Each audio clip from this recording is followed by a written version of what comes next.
Les hommes sont stressés. Et non seulement ils sont stressés, mais ils ne savent plus vraiment quel est leur rôle dans la société. Nous parlons beaucoup de la manière dont les hommes devraient être différents, attentionnés, prévenants, antisexistes. Mais en même temps, je constate que nous avons beaucoup de mal à nous détacher de l'idée tenace que les hommes doivent être forts. Fort ou problématique, comme tout récemment dans le cas allemand de Colin Fernandez. Les hommes alpha envahissent les réseaux sociaux. Mais est-ce que tous les garçons veulent être des alphas? Les garçons sont débordés en ce moment, notamment par ce qu'on attend d'eux. Ils doivent faire beaucoup de sport, on leur donne aussi des conseils de beauté, et ensuite, ils doivent vite se construire une carrière. Des études montrent que les jeunes hommes approuvent de plus en plus les stéréotypes traditionnels. Oui, tous les garçons ont ces côtés sensibles, mais ils ont encore peur de les montrer, car ils pensent que ces sentiments ne sont pas permis chez les hommes. Alors, que se passe-t-il? Que vivent les garçons et les hommes? Reflètent-ils la masculinité? C'est quoi être un homme aujourd'hui?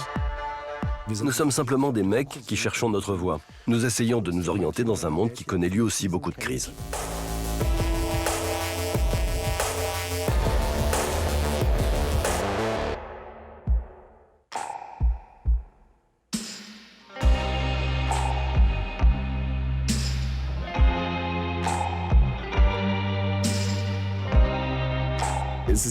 C'est totalement génial pour les hommes de s'ouvrir à un chat.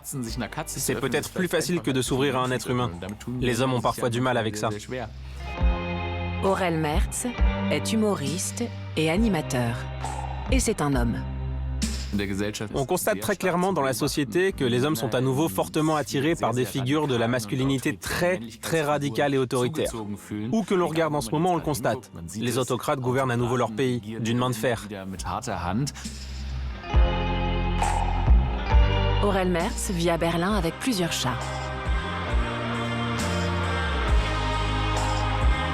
Dans des shows humoristiques comme Neotropic Tonight ou Aurel Original, il passe son temps à caricaturer de manière absurde la masculinité traditionnelle. Wisst ihr, dass Männer kürzer als Frauen leben? Und wisst ihr auch warum? Weil Männer ihr Leben lang arbeiten, bis der Arzt kommt. Nur, dass der Arzt nicht kommt. Und wisst ihr warum? Weil wir nicht rufen und weil wir nicht hingehen. Aurel Merz a même écrit un livre sur le sujet, Alpha Boys, un regard satirique sur le sexisme et le backlash. Il se remet surtout en question. Pourquoi les hommes veulent-ils le pouvoir? Ces problèmes, qui découlent du patriarcat et de ces images radicales de la masculinité, touchent vraiment tout le monde.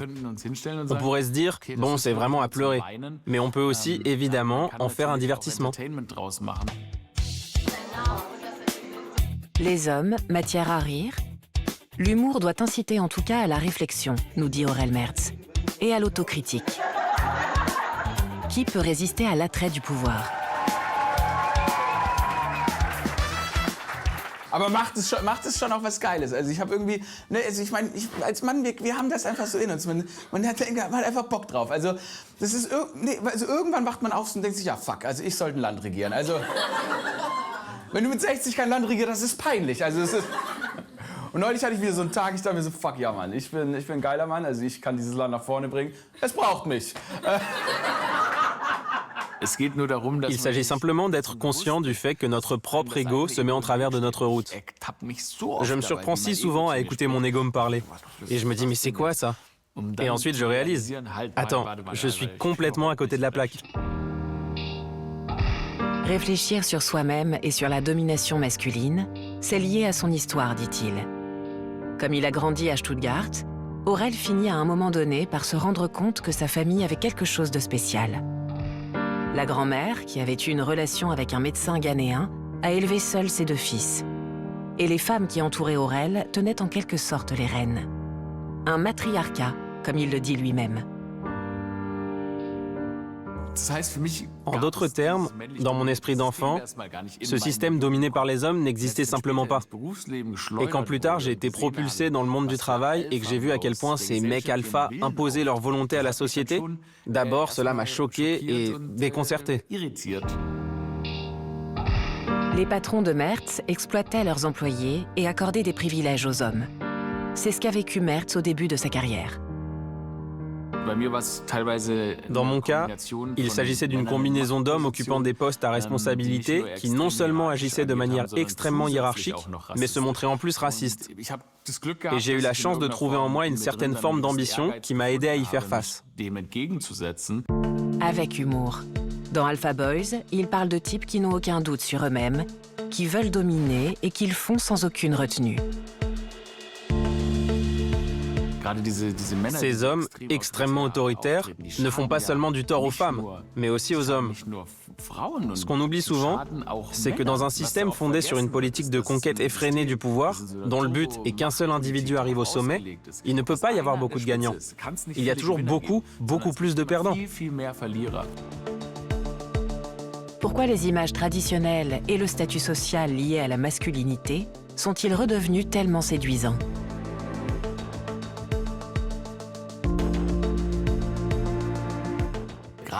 Avec cette absence de repères sur le rôle des hommes dans la société, quand quelqu'un débarque et leur dit « Ok, non, voilà ce que tu dois faire, voilà comment tu dois être, voilà comment rapidement acquérir un statut social et avoir ta Lamborghini », bien sûr, il marche. Pour de nombreux influenceurs, le pas est vite franchi entre ces symboles sociaux et le mépris des femmes. Ils peuvent toucher des millions de jeunes hommes. Mertz cherche à comprendre ce qui motive ces alphas autoproclamés. Quand on écrit un livre sur toute cette histoire de mal alpha, on est forcément amené à rencontrer des gens qui sont attirés par l'idée même du mal alpha. J'ai donc fait quelques recherches et je me suis souvenu avoir vu il y a quelques années qu'il y avait une espèce de camp pour hommes à Bali. En 2025, il s'inscrit à ce camp, qui fait sa pub en ligne à coups de clip et attire les participants en proposant un entraînement intensif dans la jungle. Ça me faisait vraiment flipper de prendre l'avion pour aller là-bas. Pour moi, tout est toujours une bonne idée jusqu'au moment où il faut passer à l'action. Et un matin, j'ai dû prendre l'avion pour Bali. On est venu me chercher directement à l'aéroport et on m'a emmené dans la jungle. 7 jours. Rien que des hommes. Entraînement dur, règles strictes.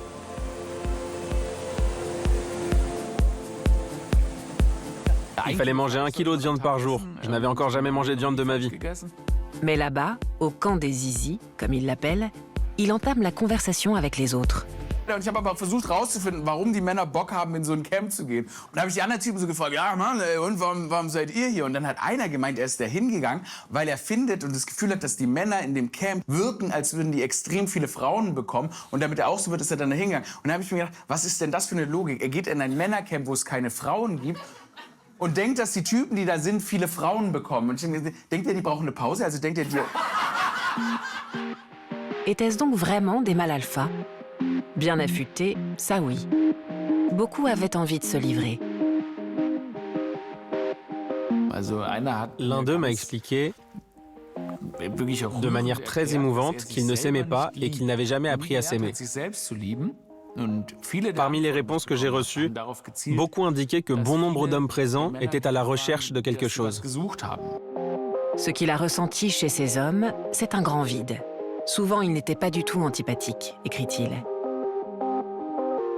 Comment trouver ses repères dans un monde qui ne récompense que le pouvoir et le statut social?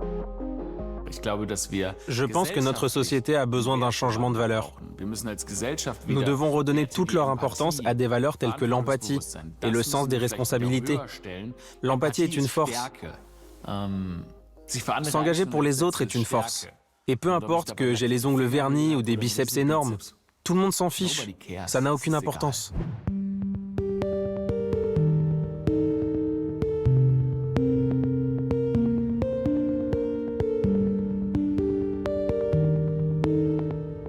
Les jeunes hommes sont en quête d'identité, de sens.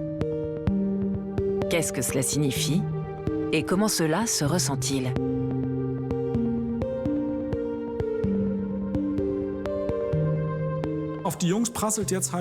Les jeunes gens sont débordés de tous les côtés en ce moment, notamment par ce que l'on attend d'eux. Du coup, ils doivent se montrer malins, ils doivent faire bonne impression. J'essaie de montrer mon point de vue. Il y a le côté « on est solidaire, mec, tu es mon meilleur pote, on va à la salle de sport ». Tout ça, je pense, est très présent, très important.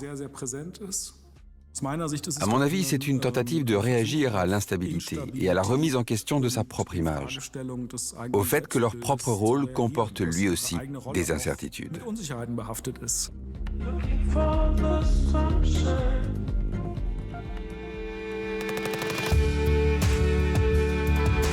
Norbert Bisky, l'un des peintres contemporains les plus importants d'Allemagne. Ses tableaux rendent les conflits sociaux particulièrement palpables. La violence, à plusieurs niveaux.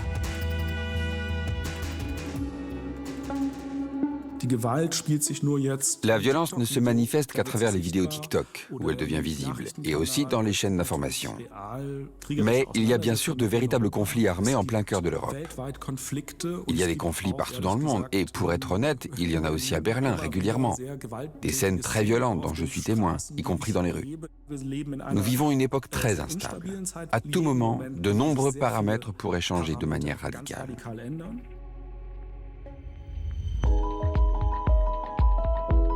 Il est le guetteur de sa ville. Il observe les gens qui y vivent, ceux qui vont et viennent.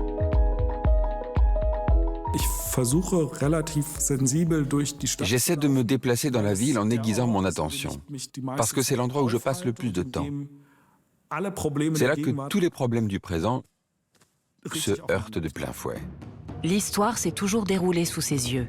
Norbert Bisky a grandi dans l'ancienne RDA. Cet homme de 55 ans a vécu son enfance et son adolescence sous le régime socialiste. Plus tard, en tant que jeune artiste, il a transposé sur la toile son expérience de la propagande et du mensonge. J'ai repris ce langage visuel et j'ai peint des adolescents plutôt innocents censés incarner le fer de lance de l'avenir, ce qui était en soi complètement ridicule. L'esthétique à laquelle je fais référence, ici, a fini aux oubliettes de l'histoire. Tout ce pathos révolutionnaire, nous sommes du bon côté de l'humanité, nous marchons vers un avenir radieux, c'était des balivernes. Son éducation dans un État autoritaire a façonné sa vision du monde jusqu'aujourd'hui. Norbert Bisky devait encore faire son service militaire en RDA, dans la NVA, l'Armée populaire nationale. Puis le mur est tombé. Tout le monde célébrait déjà la liberté, mais Bisky en a été empêché. Je pensais pouvoir rentrer chez moi. Il existait des lois qui m'auraient permis de le faire. Mais pour je ne sais quelle raison, les officiers de la caserne où j'étais ont estimé qu'ils n'avaient pas à respecter les lois. Ils l'ont enfermé dans une prison militaire. Des années plus tard, Bisky peindra son alter ego en tenue de camouflage, en train de franchir la frontière.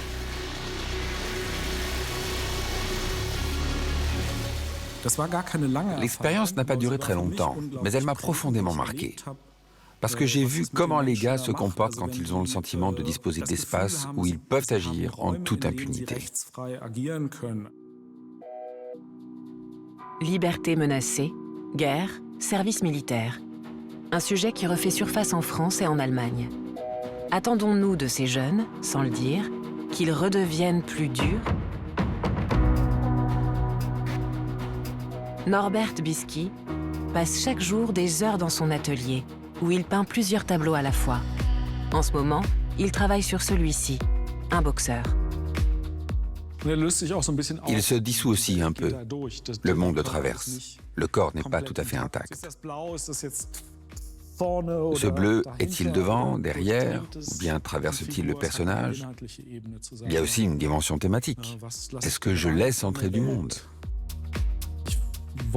Je ne voulais pas d'un boxeur héroïque et fort, mais plutôt de quelqu'un qui soit aussi peu sûr de lui et qui se cache à moitié derrière ses cheveux. C'est une tendance en ce moment. Et ça a aussi un côté, je veux me rendre invisible, je trouve.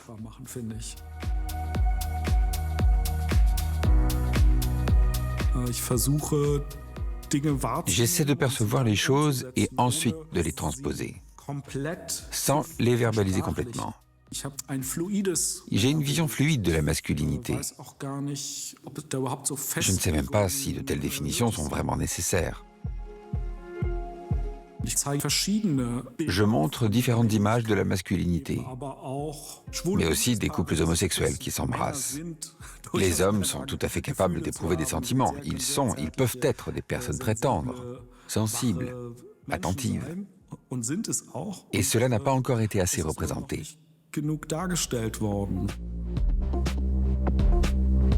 Des images positives qui laissent entrevoir des tensions. Selon Bisky, les périodes d'incertitude sont aussi une chance de tomber ou de s'envoler. La liberté, c'est épuisant. La liberté, l'incertitude et les points d'interrogation. Est-ce horrible pour autant? Je ne crois pas. La contre-proposition à une telle image de l'homme fort et uniformisé, c'est l'individualité.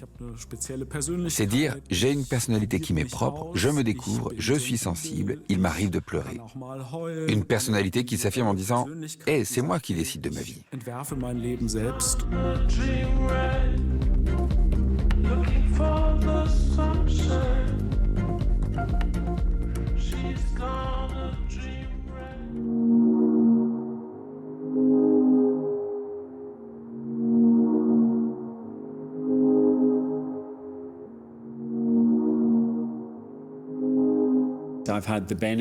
J'ai eu la chance de vivre une forme de masculinité que je considérais comme plutôt ratée dans la société où je grandissais.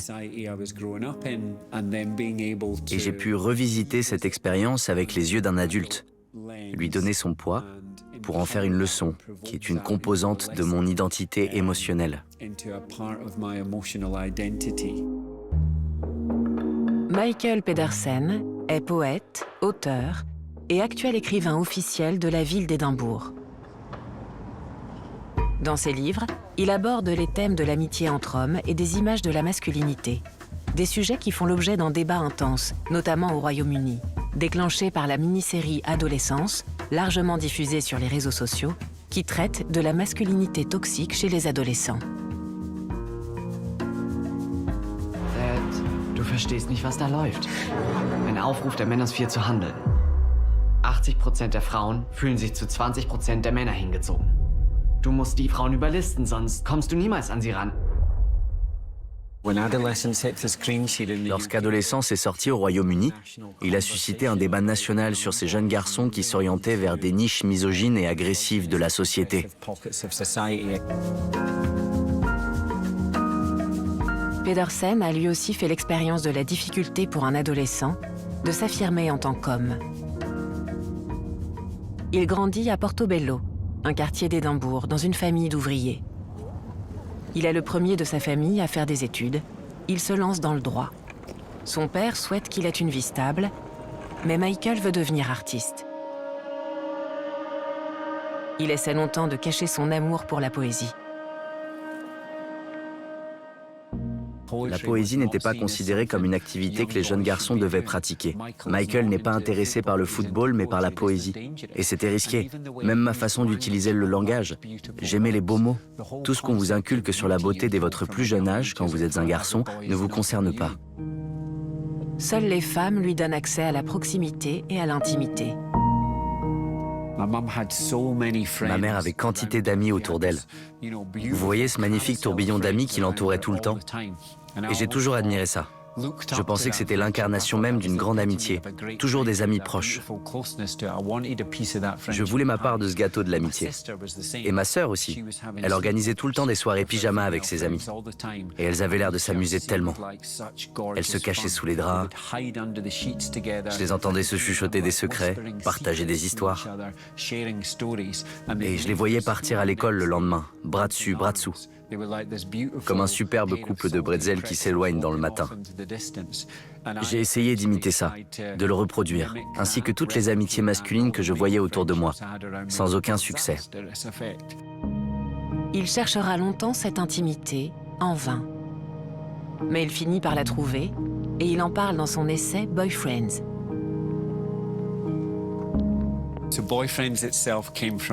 Boyfriends est né d'une situation vraiment étrange. Je venais de perdre mon ami le plus cher au monde. Il s'appelait Scott Hutchison. Nous avions été liés par une amitié intense, magnifique, dévorante pour moi, pendant bien 5 ou 6 ans. En 2018, Scott se suicide. Ça a été soudain, déchirant et difficile à accepter. J'avais l'impression que la vie s'était arrêtée, puis avait implosé. Je savais donc que je devais explorer ce chagrin et pour le comprendre, il fallait que j'écrive dessus. La perte de Scott m'a en fait poussé à revenir en arrière pour comprendre et rendre hommage à toutes les plus belles amitiés masculines qui avaient peuplé ma vie jusque-là. L'une de ces amitiés le lie encore aujourd'hui à l'artiste Jonathan Fremantle. Ils se connaissent depuis 15 ans.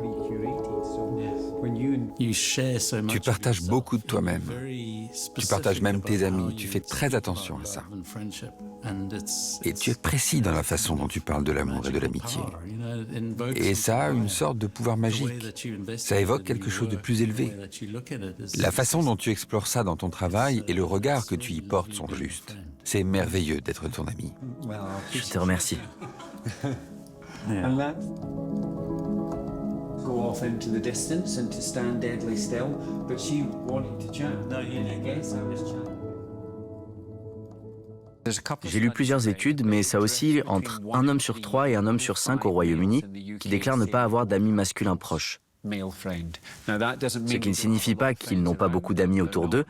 Ce ne sont ni des loups solitaires, ni des parias sociaux, mais ils ne se disent pas qu'ils ont un ami masculin qu'ils peuvent appeler pour lui parler d'une vérité émotionnelle profonde sans avoir à se justifier. C'est lié à une certaine solitude et à un certain isolement. Son roman, Muckle Flogger, qui paraîtra prochainement en France sous le titre Le phare de l'impossible, traite également de la solitude et de l'isolement masculin. Muckle Flogger, c'était jadis l'île habitée la plus au nord du Royaume-Uni. Si vous avez des questions à poser à l'immensité de l'obscurité qui vous entoure, c'est l'endroit idéal. Et si vous avez de la chance, peut-être qu'elle vous répondra.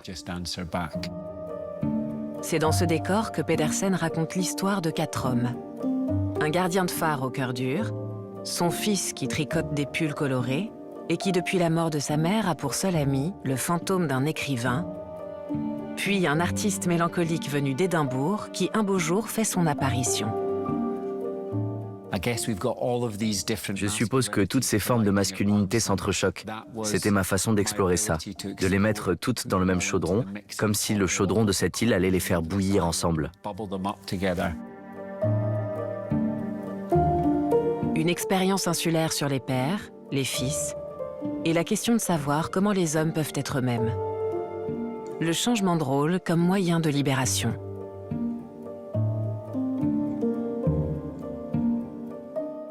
Et si toutes ces belles facettes, comme la beauté elle-même, la douceur, la vulnérabilité, ou comme encore le fait d'apprendre à accepter l'échec, n'étaient pas cataloguées comme féminines et étaient aussi accueillies comme faisant partie de la masculinité?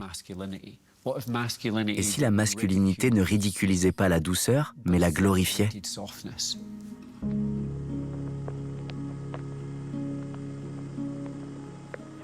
Mais où trouver des modèles à suivre?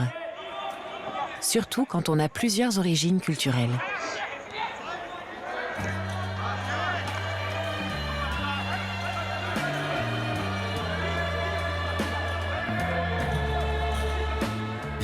J'ai commencé le foot à 8 ans. C'était bien sûr un milieu où la virilité était très présente. Ne fais pas ta mouillette, donne-toi un coup de pied aux fesses, secoue-toi et continue. Mais j'avais aussi promis à mes camarades de classe d'aller avec elles au cours de danse classique. Et là, j'étais vraiment tiraillé. Où est-ce que je vais maintenant ? Avec les garçons ou avec les filles? Parce que j'avais vraiment envie des deux. Et je crois que c'est cette pression sociale qui m'en a empêché. Et je ne l'ai pas fait. Être un homme, être fort, qu'est-ce que la force au fond? Ces questions reviennent très souvent chez Fikri Anil Altintash, auteur et féministe. Il anime des ateliers pour les jeunes gens et les hommes comme ambassadeur de ONU Femmes en Allemagne. Je remarque un grand besoin de discussion, dans les classes ou dans les centres de jeunesse par exemple. Mais il y a aussi une incertitude sur la façon de communiquer aujourd'hui. Qu'est-ce qu'un homme a encore le droit de faire? Qu'est-ce qu'il n'a pas le droit de faire? Nous sommes encore loin du stade où tout le monde est tendre et vulnérable. Nous cherchons tous nos repères. Pour beaucoup d'hommes, y compris lui, cette recherche commence au sein de la famille, avec le premier modèle masculin, son propre père.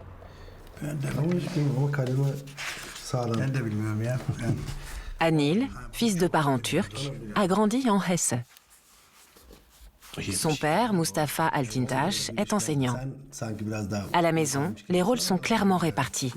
La mère travaille comme femme de ménage, s'occupe du foyer et des enfants.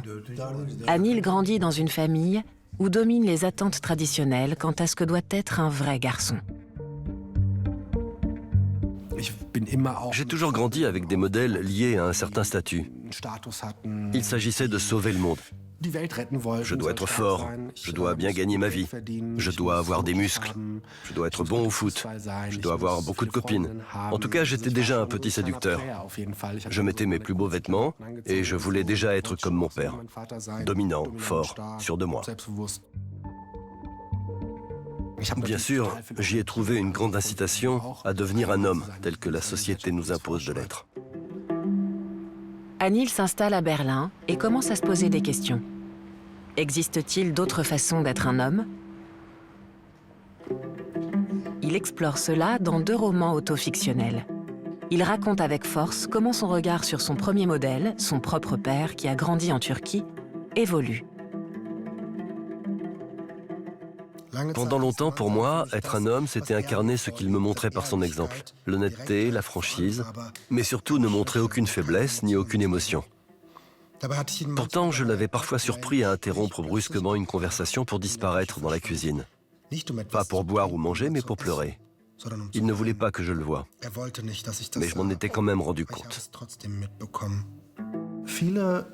Beaucoup de garçons grandissent peut-être naturellement avec cette envie de vouloir avant tout plaire à leur père et de prendre exemple sur lui. Mais il y a eu un moment où j'ai réalisé que mon père avait grandi à une toute autre époque, dans un tout autre pays. Je veux dire par là qu'il est normal que nous ayons des conceptions et des images différentes de la masculinité. Mais nous nous comprenons là-dessus. C'est une évolution commune, pas un éloignement.